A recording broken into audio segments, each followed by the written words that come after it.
3, topic 2, matrices and vectors. We're looking at position vectors as a function of time, looking at vector calculus.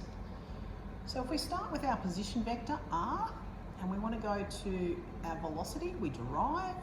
If we derive again, we come down to acceleration.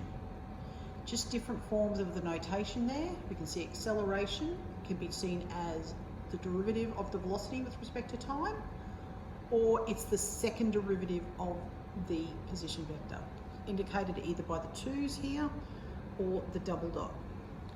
As you can see, position vector displacement, we derive it once, so it's 1 dot. It's velocity, or you can write that as dr dt, which is the derivative of displacement. If we're going the other way, we've got acceleration, and we want to go to velocity, we're going to have to integrate velocity to position vector, we integrate. So going one way we derive, going the other way we integrate. Let's look first here. We're given the position vector. We want to find the velocity. So we're going to integrate. So that's going to be 15 ti plus 2 minus 2t j. And we know 3 goes to 0, so there's no k value there. When we look at acceleration, the I is going to disappear. We're going to end up with negative 2j. Important things to note here is that acceleration is constant. Means it's not dependent on the t, it's always going to be constant. It's negative 2, and it's only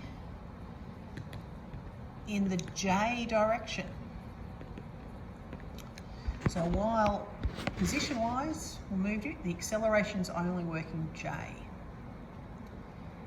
And so that's how we move, and we go R to V to A. A little bit of a harder one, if we go with our trig.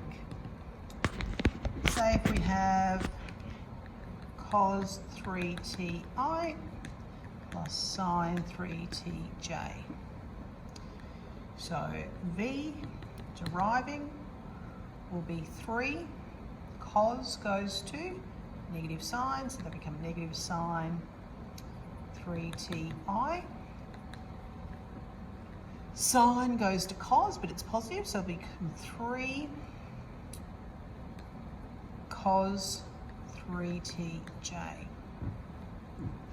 If we go to our acceleration, we're deriving again, sine goes to positive cos, but this is going to say is negative 9 cos 3ti. Cos goes negative, negative 9 sine 3tj. Now, if you've got the trig ones, you'll find that you get some patterns.